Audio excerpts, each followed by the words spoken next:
कांग्रेस का जिक्र हो रहा था आदेश, ये जो खबरें दी जा रही है कि जगदीप धनखड़ ने विपक्ष को, खास कांग्रेस को भरोसा दिया कि भाई जस्टिस वर्मा का ही इंपीचमेंट मोशन का नोटिस स्वीकारा नहीं है, मैं तो जस्टिस शेखर यादव के खिलाफ महाभियोग प्रस्ताव के नोटिस पर भी विचार के लिए तैयार हूं, कल इसका जिक्र करने वाला हूं, मतलब आज इसका जिक्र हो जाता।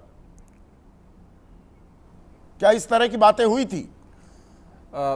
देखिए, जब जस्टिस वर्मा की इम्पीचमेंट की बात आई थी तो सरकार की तरफ से संसदीय कार्य मंत्री खड़गे साहब से मिलने आए थे, तो उन्होंने कहा था कि ठीक है, इस पे हम सब सहमत हैं, लेकिन साथ साथ आप जस्टिस यादव के भी उसकी बात कीजिए। लेकिन सरकार ने जो जवाब दिया था वो सेटिस्फैक्ट्री नहीं था, यानी सरकार पूर्ण रूप से इस पर राजी नहीं थी कि हम ऐसा करेंगे। लेकिन ये जो कल जो इस्तीफे की बात हुई है उपराष्ट्रपति की धनखड़ साहब की, उसमें इस बात का जिक्र आ रहा है कि धनखड़ साहब ने अलग से भी एक हस्ताक्षर कराए गए एक चिट्ठी के ऊपर, एक ड्राफ्ट के ऊपर, जिसमें जस्टिस यादव को लेकर बात हुई थी। लेकिन इस बात की जानकारी शायद सरकार पक्ष को नहीं थी, और जस्टिस यशवंत वर्मा का जो इम्पीचमेंट का जो ड्राफ्ट था उस पे एलओपी राहुल गांधी के हस्ताक्षर थे। लेकिन इस बीच में एक महत्वपूर्ण बात ये आ रही है जो कि जांच का विषय है कि उपराष्ट्रपति के घर पे भी कुछ हस्ताक्षर हुए थे विपक्ष की तरफ से, और उसमें कुछ कांग्रेस पार्टी के नेता भी शामिल थे। इसीलिए आज सुबह 10 बजे के आसपास की बात है, 10 सवा 10 के आसपास की बात है, कांग्रेस अध्यक्ष खड़गे साहब ने एक स्टेटमेंट दिया कि ये हमारा मामला नहीं है, ये उनका मामला है, सरकार देखे, हमें इसमें नहीं पड़ना है। लेकिन उसके बाद जो जयराम रमेश का स्टेटमेंट आता है, जो कांग्रेस पार्टी के मीडिया के इंचार्ज हैं, वो जिस तरीके से उन्होंने ये कहा कि नहीं, बहुत संविधान की जो प्रक्रिया है उसका बड़ा पालन किया, बड़े अच्छे आदमी थे धनखड़ साहब। तो फिर इसमें सवाल ये उठता है कि 6 महीने पहले जब आप अविश्वास प्रस्ताव लेके आए थे दिसंबर में, यही जयराम तब क्या हुआ था, और वो उस प्रस्ताव को उसमें क्या हुआ था, उसमें जो ड्राफ्ट किया गया था उसमें जानबूझ के जगदीप धनखड़ के नाम की स्पेलिंग को मिस्टेक कर दिया गया था, जिसमें विपक्ष के 70 सांसदों के सांसद हो रखे थे और वो प्रस्ताव गिर गया था। तो उसमें भी एक साजिश नजर आती है, तो वो भी एक जांच का विषय है विपक्षी पार्टियों की तरफ से। लेकिन ये जो घटना है ना, ये देखिए, आप बार बार एक बात पूछ रहे हैं कि कोई उनसे मिलने नहीं गया, कोई उनका हालचाल पूछने नहीं गया। हालचाल पूछने तब जाए जब वो बीमार हों, ये सबको पता बीमार नहीं है।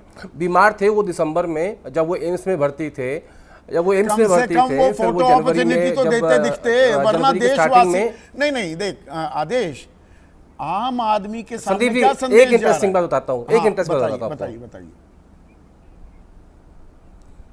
देखिए क्या है, बीमार वो जब थे, जब वो एम्स में भर्ती हुए, उसके बाद जब बजट सत्र आया तो जैसे ही वो आके कुर्सी पे बैठे और स्टार्ट हुआ तो उन्होंने कहा कि सोनिया गांधी, ममता बनर्जी रोज मेरी पत्नी को फ़ोन करके मेरा स्वास्थ्य के बारे में पूछती थी। तब वो बीमार थे, तब उनका इस्तीफा हो सकता था इस आधार पे। लेकिन कल 12 बजे से लेकर 4 बजे के बीच में जो 2 मीटिंग हुई एडवाइजरी कमेटी की, तो उसमें उन्होंने ये कहा कि कल आप सब लोग मेरे घर पे लंच करने के लिए आइए। तो 4:30 बजे तक भी उनको इस बात का अंदेशा नहीं था। उसके बाद शाम को मध्य प्रदेश से कैबिनेट मंत्री आते हैं, उनके घर उनको डिनर पे जाना था, वहां भी तब तक भी उनको इस बात का अंदेशा नहीं था। तो नहीं, उपराष्ट्रपति के दफ्तर से बाकायदा ये जानकारी साझा की गई थी, एक सेकंड आदेश, कि कल आने वाला कल 23 जुलाई को वो जयपुर जाने वाले थे, क्रेडाई का एक कार्यक्रम था उसमें शामिल होने वाले थे, तो उनके तो आगे के कार्यक्रम तय थे। तो ये इस्तीफा तो वैसे ही अपने आप में, इसमें ये जो हटे धनखड़, कुछ तो है गड़बड़, ये सवाल तो कौन सा रहेगा? नहीं, गड़बड़ नहीं है, साफ साफ दिख रहा है कि उनका इस्तीफा लिया गया है। और यहाँ तक भी खबर बताई जा रही है कि जब उनसे इस्तीफा मांगा गया था उससे पहले एक बड़े मंत्री के दफ्तर में बुला के एक पेज के ऊपर सांसदों के हस्ताक्षर लिए गए थे, ताकि ये कहा जा सके देखिए अगर आप नहीं मानेंगे तो हमारे पास ये है, सांसदों का हस्ताक्षर है, मतलब उन्हीं के खिलाफ महाभियोग प्रस्ताव लाने वो सबको पता है कि धमकी भी दी गई बीजेपी की तरफ से कि हम ले आएंगे नो कॉन्फिडेंस, गवर्नमेंट स्पॉन्सर्ड इस बार कांग्रेस की तरफ वाला नहीं होगा। राजनीति में संदीप जी, आदमी अपना काम जो पक्का करके चलता है, और ये सरकार जिस तरह की है, दरअसल सरकार ने ना एक मैसेज दिया है सभी जो महत्वपूर्ण पदों पे लोग बैठे हुए हैं कि अगर आप हमारी लाइन पे नहीं चलोगे तो आपका यही हाल होगा। ये इसमें एक जो फाइनल मैसेज है वो ये है। और प्रधानमंत्री जी ने जो ट्वीट किया है उसमें आधिकारिक रूप से उनको थैंक यू कह दिया गया है। जो बार बार ये बात कर रहे थे कि नहीं आप विचार कीजिए, नहीं उनका फेयरवेल स्पीच विचार का होगी, तो नहीं होगी। प्रावधान ही सरकार नहीं ने है ना। उनके 67 फेयरवेल स्पीच एक की तो लोग अनुमति पढ़ते नहीं लिखते दी। कम है। 67 में नहीं, एक बार इस्तीफा दे सरकार दिया तो सरकार के ऊपर सरकार भी ने वो ये भी- मंजूर नामंजूर का अधिकार भी नहीं है। वो तो हो गया इस्तीफा, अगर लिख दिया तो इन राइटिंग अगर आपने बेहतर- प्रेसिडेंट को दे दिया तो हो गया इस्तीफा। संदीप जी, नहीं वो ये आप संवैधानिक बात कर रहे हो, मैं राजनीतिक बात कर रहा हूँ। मैं ये कहना चाहता हूँ कि एक बेहतर तरीका हो सकता था उनकी विदाई का। उनको कह देते कि देखिए अब आगे आपका हमारा साथ नहीं चल सकता, कल आपकी फेयरवेल स्पीच है, आप आओ कल अपनी स्पीच दो और अपने शांति से अपने घर जाओ। लेकिन उनको फेयरवेल स्पीच का भी मौका नहीं दिया। दूसरा, जैसे मैं बार बार कह रहा हूँ वो मौका मिलेगा भी या नहीं, पर यहाँ पर जो हमारी लाइन टोन नहीं करेगा। हाँ, तो पर इसमें इसी में जो दूसरा पहलू है आशुतोष, वो ये भाई सरकार बनाती है आपको उपराष्ट्रपति या राष्ट्रपति, जिसके पास नंबर्स हो, वो सत्ता पक्ष के पास होते हैं।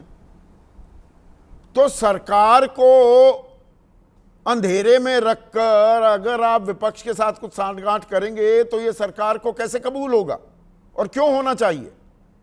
देखिए संदीप जी, अगर आप मोहन प्रकाश जी को अगर थोड़ा और कुरेदेंगे तो आपको सच्चाई पता चल जाएगी। उनकी बात से मुझे पूरा अंदाजा है कि उनको एग्जैक्टली पता है क्या हुआ है। वो बहुत बातें उन्होंने लंदन लेके चले गए, उनको मालूम है क्या हुआ है।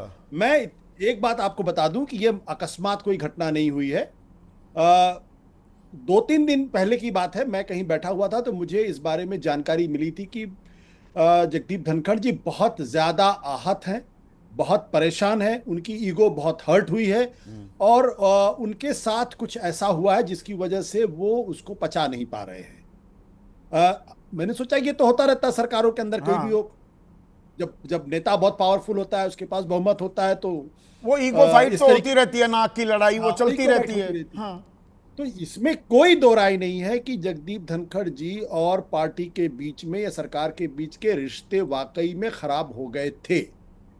अब ये खराब होने के बाद जो उनकी ईगो हर्ट हुई है, जो उनके साथ दुर्व्यवहार या जो उनको लगता है कि मुझे आहत किया गया जानबूझ के, क्या उस वजह से परेशान होकर उन्होंने अपने पद से इस्तीफा दिया है या उनसे इस्तीफा लिया गया है? नहीं, इसमें आशुतोष देखिए, एक खबर मैं दर्शकों को बता दूं, ये सूत्रों के हवाले से है, कोई पुख्ता जानकारी नहीं है, पर जो बताया जा रहा है वो ये कि जब महाभियोग प्रस्ताव को लेकर नोटिस का स्वीकारना सरकार को मालूम हुआ तो एक बड़े मंत्री के यहां से फोन आया कि आपने ये क्या किया और ये क्यों किया और हमें जानकारी क्यों नहीं दी गई, और ये बात तीखी नोक झोंक में तब्दील हो गई। And Dhankhar also stood his ground. Dhankhar साहब ने बताया कि भाई मैं उपराष्ट्रपति हूं और ये मेरा अधिकार है, ये मेरा विशेषाधिकार है और ये मेरी ताकत है।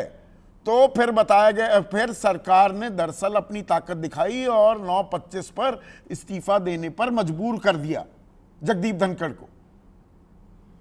आपकी बात सच हो सकती है, लेकिन जब मैं प्रधानमंत्री जी का ट्वीट देखता हूं, एक आदमी जो स्वास्थ्य की वजह से अपने पद से इस्तीफा देता है, इतना रूखा, और उसके ठीक नीचे अगर आप देखिए तो प्रधानमंत्री जी अजीत पवार को विशेष कर रहे हैं, उसके नीचे वो देवेंद्र फडणवीस को विश कर रहे हैं, उसके अलावा वो वीएस अच्युतानंदन को याद कर रहे हैं, और उसी के साथ साथ धनखड़ जी के ट्वीट को अगर आप देख लेंगे तो आपको अंदाजा लग जाएगा कि कहां पूरी तरीके से सिर्फ रस्म अदायगी की गई है और बाकी जगहों पे बाकायदा लोगों बाकी मंत्रियों ने, बाकी किसी भी केंद्रीय मंत्री ने, बीजेपी के राष्ट्रीय अध्यक्ष या बीजेपी के और बड़े नेता, वो रस्म अदायगी भी नहीं की गई है।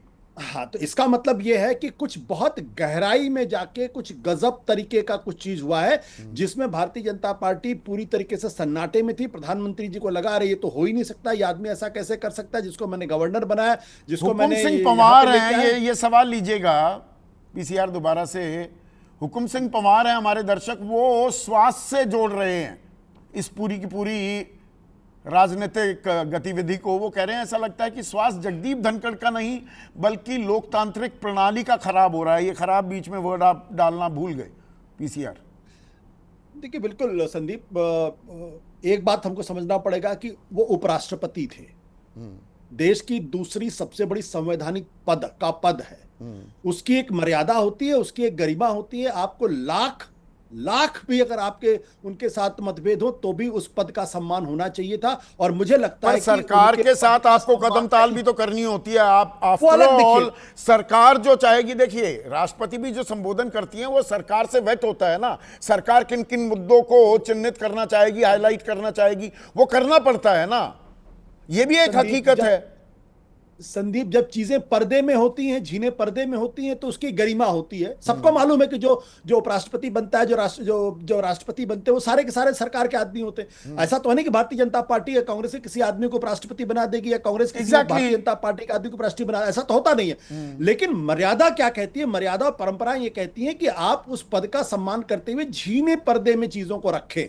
यहां जो कुछ भी हो रहा था, जिस तरीके से मोहन जी ने कहा और जिस तरीके से आपके त्यागी जी ने कहा, दरअसल उस सारी सीमाओं का उल्लंघन खुद जगदीप धनखड़ जी थे। और इसलिए आज उनके साथ सिंपैथी नहीं हो सकती, क्योंकि लोकतंत्र के साथ जितना बड़ा चीरहरण उन्होंने उस पद पर रहते हुए किया, उसकी मिसाल भारत के इतिहास में, संवैधानिक इतिहास में नहीं मिलेगी।